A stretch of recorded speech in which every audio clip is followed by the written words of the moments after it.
है सिल्लू।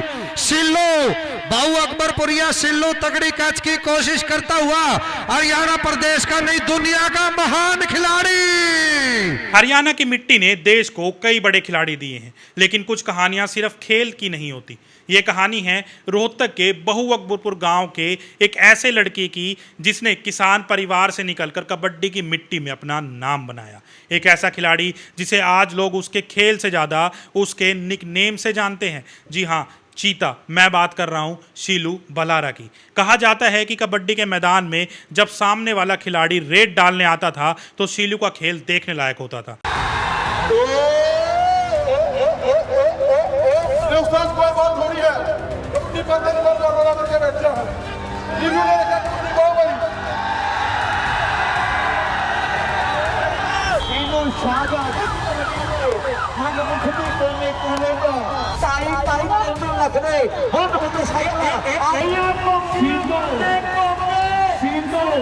एक ऐसा कैचर जिसने देश और विदेश के टूर्नामेंटों में अपनी पहचान बनाई।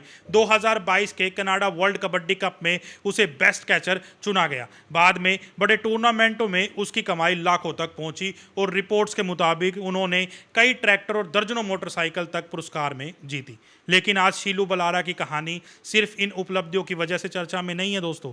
आज सवाल उनके खेल से नहीं है, उनके घर से निकला है। 31 जुलाई 2026 रोहतक बहु अकबरपुर गांव शीलू बलारा की 23 वर्षीय पत्नी मुस्कान घर में मृत मिली। पुलिस पहुंची, फोरेंसिक टीम पहुंची और इसके बाद जो हुआ उसने इस पूरे मामले को सिर्फ एक मौत का मामला नहीं रहने दिया। मायके वालों ने सवाल उठाए, पुलिस में शिकायत हुई, शीलू और उसके परिवार के खिलाफ गंभीर आरोप लगे और फिर कुछ ही दिनों बाद एक पंचायत बैठी जहां 50 लाख रुपए की एफडी से लेकर जमीन और मकान की बात तक सामने आई। तो आखिर पूरी कहानी क्या है? शीलू बलारा कौन है? वो यहाँ तक कैसे पहुंचे? मुस्कान की जिंदगी में क्या चल रहा था? मायके वालों ने क्या आरोप लगाए? शीलू के परिवार ने क्या कहा? और सबसे बड़ा सवाल, इस पूरे मामले में सच आखिर क्या है? आज की इस वीडियो में हम किसी को दोषी साबित करने नहीं आए हैं। हम सिर्फ उन सवालों को समझने की कोशिश करेंगे जिसका जवाब जांच और कानून को देना है। रोहतक का बहु अकबरपुर हरियाणा का एक ऐसा गांव जहां खेल सिर्फ खेल नहीं है। यहां अखाड़े हैं, कबड्डी के मैदान हैं और बच्चों के लिए खेल अक्सर जिंदगी बदलने का रास्ता बन जाता है। इस गांव में एक किसान परिवार में शीलू बलारा का जन्म हुआ। रिपोर्ट्स के मुताबिक उनके पिता सुरेंद्र बलारा किसान हैं। परिवार में खेल का माहौल था। शीलू ने शुरुआत सिर्फ कबड्डी से नहीं की दोस्तों, उन्होंने जूडो और कुश्ती में भी अपना हाथ आजमाया। लेकिन आखिरकार उनकी पहचान बनी कबड्डी से और खासकर कैचिंग से। कबड्डी में रेडर के लिए सामने की पूरी डिफेंस को पार करना मुश्किल होता है, लेकिन अगर सामने शीलू जैसा कैचर खड़ा हो तो रेडर के लिए वापस जाना आसान नहीं होता। यह वजह थी कि धीरे धीरे शीलू को लोग अलग अलग नज़र से देखने लगे। और फिर आया वो दौर जब बहु अकबरपुर का ये खिलाड़ी गांव की सीमा से निकलकर बड़े टूर्नामेंटों तक पहुंचने लगा। हर खिलाड़ी को मैदान पर एक पहचान चाहिए। किसी को उसकी रेडिंग के लिए जाना जाता है, किसी को उसके डिफेंस के लिए, और शीलू उन्हें मिला नाम चीता। क्यों?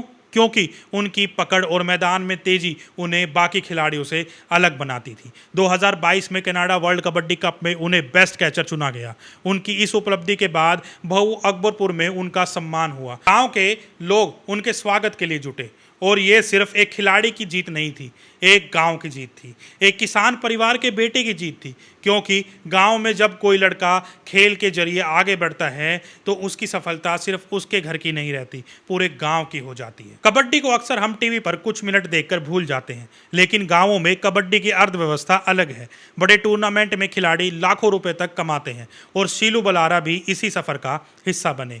रूरल इंडिया पर प्रकाशित एक रिपोर्ट के मुताबिक 2025 में शीलू कनाडा के यूनाइटेड ब्रैम्पटन कबड्डी क्लब के सबसे ज़्यादा भुगतान पाने वाले खिलाड़ियों में शामिल थे। रिपोर्ट्स ने बताया कि ऐसे स्टार खिलाड़ियों को 3 महीने के कॉन्ट्रैक्ट में करीब 50 से 70 लाख रुपए तक मिल सकते हैं। और शीलू ने सिर्फ पैसे नहीं कमाए, टूर्नामेंटों में उनके नाम कई बड़े इनाम भी जुड़े। एक रिपोर्ट के मुताबिक उन्होंने अब तक दर्जनों मोटरसाइकिलों और कई ट्रैक्टर पुरस्कार के रूप में जीते हैं। यानी जिस लड़के की शुरुआत गांव की मिट्टी से हुई थी वो अब अंतर्राष्ट्रीय कबड्डी के मैदान तक पहुंच चुका था। लेकिन किसी भी इंसान की ज़िंदगी में मैदान के बाहर की ज़िंदगी भी होती है और यही से ये कहानी अलग मोड़ ले लेती है। दिसंबर 2023 शीलू बलारा की शादी मुस्कान से हुई। मुस्कान रोहतक के फरमाना गांव की रहने वाली थी। शादी के करीब 2 साल बाद नवंबर 2025 में उनके घर बेटे का जन्म हुआ। बेटे का नाम था हार्दिक। एक तरफ शीलू का खेल लगातार आगे बढ़ रहा था,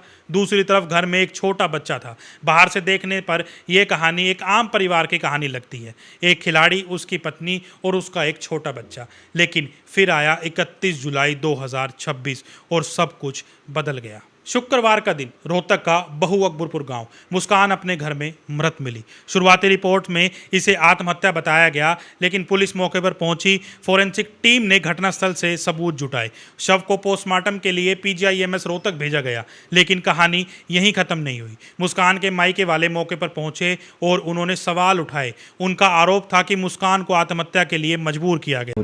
मैं बेटी बता, मेरे पापा से थोड़ी देर में बात करूंगी, तो उसके बाद मैं कॉल मेरी उठाई। इसके बाद पुलिस में शिकायत दर्ज हुई और शीलू बलारा समेत उनके परिवार के कुछ सदस्यों के खिलाफ गंभीर धाराओं में मामला दर्ज होने की रिपोर्ट सामने आई। शीलू को हिरासत में लेकर पूछताछ की गई, लेकिन यहाँ एक बात बहुत जरूरी है, आरोप और अपराध साबित होना दो अलग अलग चीज है।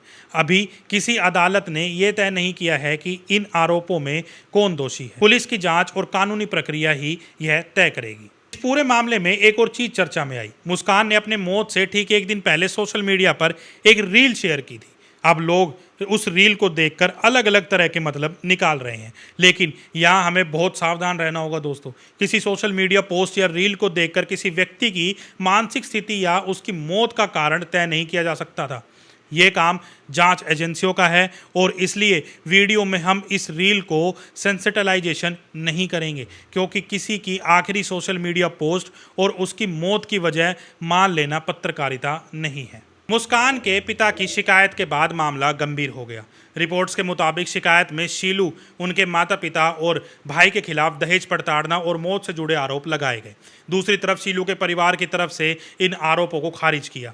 शीलू के दादा ने मीडिया से कहा कि परिवार आर्थिक रूप से सक्षम है और दहेज की कोई ज़रूरत या मांग नहीं थी। यानी इस समय हमारे सामने दो पक्ष हैं। एक तरफ मुस्कान का मायका जो गंभीर आरोप लगा रहा है, दूसरी तरफ शीलू का परिवार जो आरोपों को नकार रहा है, और बीच में है एक जांच जिसका निष्कर्ष अभी सामने आना बाकी। अब इस कहानी का शायद सबसे ज़्यादा चर्चा वाला हिस्सा आता है। मुस्कान की मौत के बाद दोनों परिवारों और ग्रामीण की मौजूदगी में पंचायत हुई।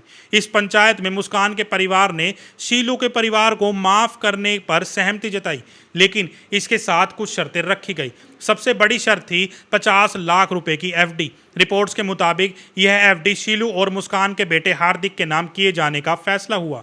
इसके अलावा शीलू के परिवार का जिस घर में रहना है उसे भी बेटे के नाम करने की बात तय हुई, और जिस जमीन को अकादमी के नाम से खरीदा गया था उसे भी हार्दिक के नाम ट्रांसफर करने का फैसला हुआ।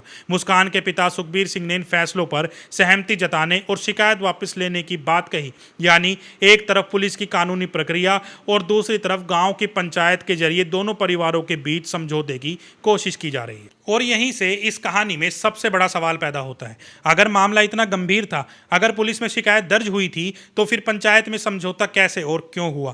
क्या परिवारों के बीच विवाद वास्तव में सुलझ गया? क्या शिकायत वापस लेने से आपराधिक जांच अपने आप खत्म हो जाती है?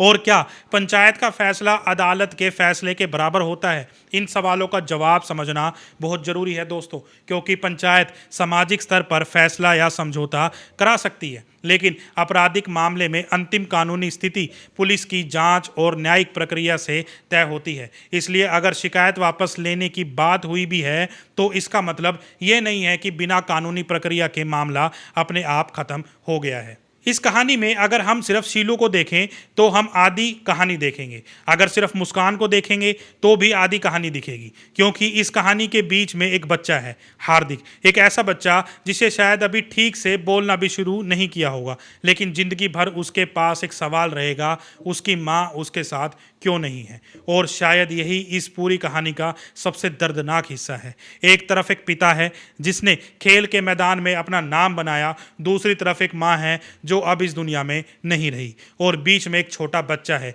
जिसकी जिंदगी इस घटना के बाद हमेशा के लिए बदल चुकी है। किसी इंसान की पूरी जिंदगी को उसकी जिंदगी के सबसे बुरे दिन से डिफाइन करना भी सही नहीं है। शीलू बलारा की कहानी एक किसान परिवार के उस लड़के की कहानी भी है जिसने खेल के मैदान पर पहचान बनाई। 2022 में कनाडा वर्ल्ड कबड्डी कप में बेस्ट कैचर, अंतर्राष्ट्रीय स्तर पर पहचान, विदेशी टूर्नामेंटों में खेलना, बड़े पुरस्कार जीतना और गांव की मिट्टी से निकलकर एक सफल खिलाड़ी बनना। 2026 की शुरुआत में भी रोहतक की खबरों में उन्हें भारत के बेहतरीन कैचरों में पहचान रखने वाले खिलाड़ियों में बताया गया था। लेकिन जिंदगी कभी सिर्फ उपलब्धियों से नहीं चलती। मैदान में जीतने वाला इंसान अपनी निजी जीवन में भी हमेशा विजेता रहे, ये जरूरी नहीं है। अब सवाल ये नहीं है कि शीलू बड़ा खिलाड़ी था या नहीं, वो था, इसमें कोई दो राय नहीं है। सवाल ये भी नहीं है कि मुस्कान की मौत दुखद थी या नहीं, वो बेहद दुखद थी। असल सवाल ये है, आखिर ऐसा क्या हुआ कि एक 23 साल की महिला जिसकी शादी को अभी 3 साल भी पूरे नहीं हुए थे, जिसका एक छोटा बच्चा था, उसकी ज़िंदगी इस मुकाम तक पहुंच गई। क्या घर में कोई विवाद था? क्या मानसिक तनाव था? क्या दहेज से जुड़े आरोपों में कोई सच्चाई थी? क्या कोई व्यक्तिगत या पारिवारिक समस्या थी, या कोई और वजह थी जो अभी सामने नहीं आई है? इनमें से किसी भी सवाल का जवाब हम अपनी तरफ से नहीं दे सकते, क्योंकि अभी जांच पूरी नहीं हुई है। दोस्तों, किसी भी बड़ी कहानी का सबसे मुश्किल हिस्सा होता है जहां हमारे पास सवाल तो बहुत होते हैं लेकिन जवाब बहुत कम। शीलू बलारा की कहानी भी आज उसी मोड़ पर खड़ी है। एक तरफ हरियाणा की मिट्टी से निकला एक कबड्डी खिलाड़ी जिसने देश विदेश में नाम बनाया, दूसरी तरफ उसकी पत्नी मुस्कान की असमय मौत, एक छोटा बच्चा, एक परिवार का टूटना, पुलिस की जांच, गंभीर आरोप और फिर पंचायत में हुआ समझौता। लेकिन पंचायत के फैसले से एक जिंदगी वापस नहीं आ सकती। 50 लाख की एफडी किसी की मां को वापस नहीं ला सकती। घर और जमीन किसी बच्चे को उसकी मां नहीं दे सकते। और शायद इसलिए इस कहानी का सबसे जरूरी हिस्सा किसी एक व्यक्ति को दोषी ठहराना नहीं, बल्कि सच का सामने आना है। अगर किसी पर आरोप है तो जांच होनी चाहिए, अगर कोई निर्दोष है तो उसे भी न्याय मिलना चाहिए। और अगर किसी महिला को जिंदगी में ऐसा कोई संकट था जिसे समय रहते समझना चाहिए था, तो हमें उस पर भी बात करनी चाहिए। क्योंकि कई बार मैदान में गिरने वाला खिलाड़ी उठ जाता है, लेकिन जिंदगी में टूट चुका इंसान शायद किसी को दिखाई नहीं देता। और शीलू बलारा की कहानी हमें यही याद दिलाती है दोस्तों, किसी इंसान की भारी सफलता देखकर हम उसके अंदर की जिंदगी का अंदाजा नहीं लगा सकते। इस मामले में सच क्या है, ये जांच का और कानून का विषय है। लेकिन एक बात तय है, इस कहानी में सबसे ज्यादा जरूरत किसी सनसनी की नहीं, सच की है। और उस छोटे से बच्चे की भविष्य की है जिसका नाम है हार्दिक। बाकी दोस्तों, आपको वीडियो कैसी लगी कमेंट सेक्शन में जाके जरूर बताइएगा। मिलते हैं आपसे अगली वीडियो में। धन्यवाद।